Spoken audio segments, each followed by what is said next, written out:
Now I'm honored to introduce House Speaker Joe Shekarchi. Mr. Speaker, thanks to you prioritizing housing and advancing legislation to ease the challenges of building more affordable homes, among many other initiatives you've supported in your role as Speaker, I could not be more proud to myself be a resident of District 23 in Warwick, and I'm honored to formally welcome you. Thank you so much.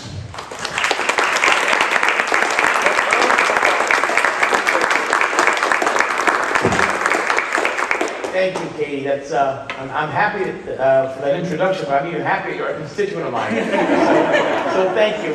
Thank you all. I certainly want to acknowledge Chairwoman Speakman here, and I have some remarks about her and her role she's played. But I also want to recognize my colleagues, Representative Alzate here. I saw Representative Kislak here. There's Representative Cortravan. Some of us are wearing masks. Of course, the good senator will speak after me from the Senate. I think that's it for representatives, unless I'm missing somebody.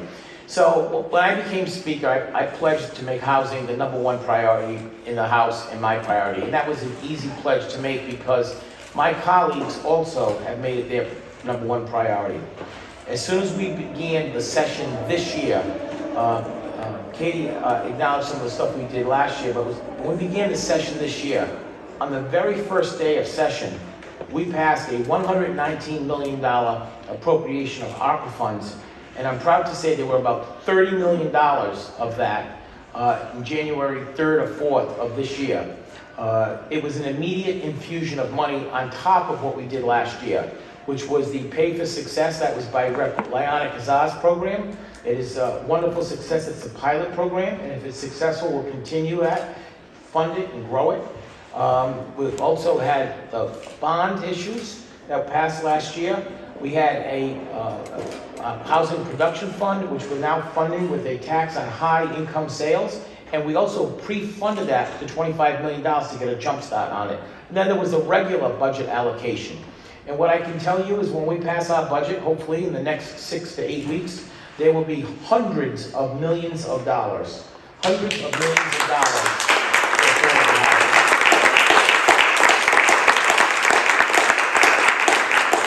I wish it was all about money, and if we spend the money, the problem goes away, but it's not. And I'm not telling any of the advocates in this room, it's not just about money. These issues are difficult. They're difficult because there's a lot of pushback, even from members in my own caucus who don't think the bills do enough or do too much.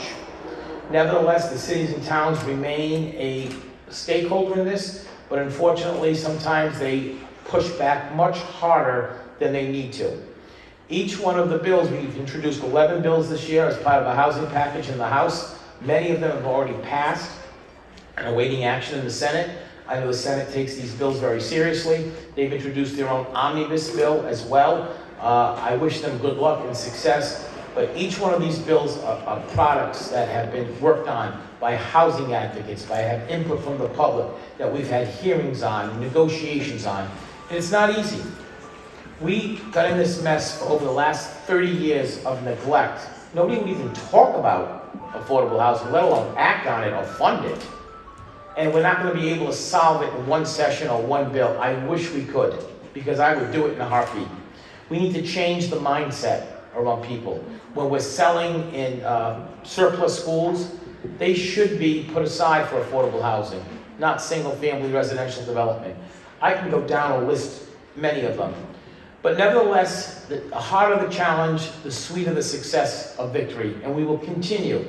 It may be small, but we're not going to stop. As long as I'm Speaker, housing will remain a #1 priority of my speakership.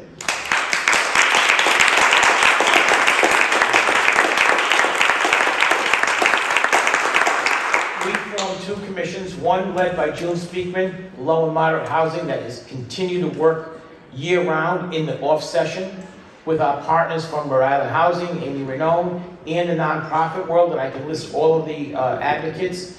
We're going to continue to look at ways to move the needle, to increase affordable housing units, to increase housing stock in Rhode Island. whether it's the low moderate housing, whether it's the workforce housing, whether it's affordable housing. We need housing everywhere. Channel 12 released a poll yesterday.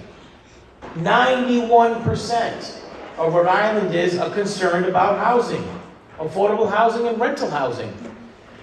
We simply do not have enough. We have to stop this NIMBY, not my backyard syndrome, that the local cities and towns push back on. That even today, some of the bills are in committee and on the floor will be coming out. There's pushback from the League of Cities and Towns. You know, you're going too fast, Speaker.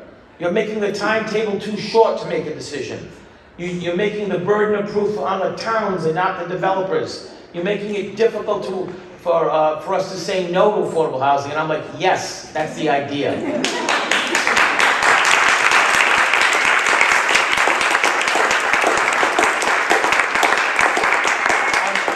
I don't see him here, but I want to certainly acknowledge Tom Della, who's done a phenomenal job on the Land Use Commission.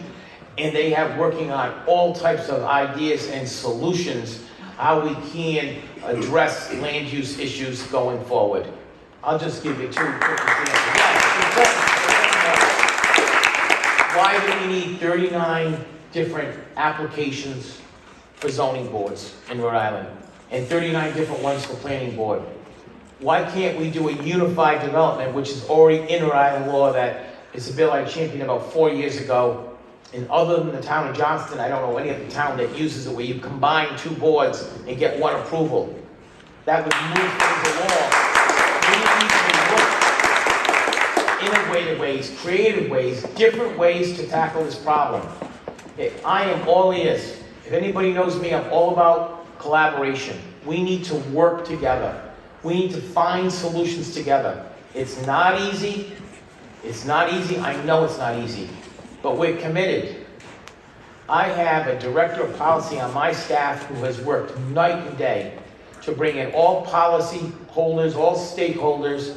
She enjoys my full confidence in every way. She's the most competent person. She's the expert on the House staff, and quite frankly, I think one of the experts in the state on affordable housing, and that's Lynn Urbani. So I want to thank all the hard work and all these bills that are passing. They've been drafted, they've been sub-A, they've been amended, they've taken in all kinds of input to come up with the best product. Simply put, Rhode Island needs more housing. Getting there isn't about just building more homes or throwing money at a problem. Getting there is building a community that wants more housing. We need more housing, we've got to work this together, and I will do my very best, and I want to thank you all for your efforts.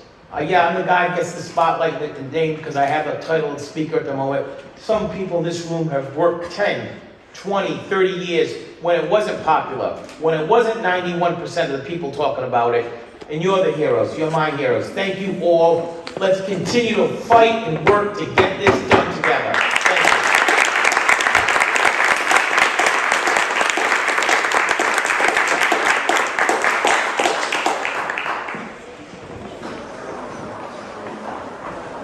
Thank you, Mr. Speaker, for those incredible and rousing remarks. We appreciate your commitment to this issue. And I do want to acknowledge the General Assembly's swift action to get the down payment, $29 million investment in housing passed quickly in January, and for all the challenges that lie ahead. Thank you very much.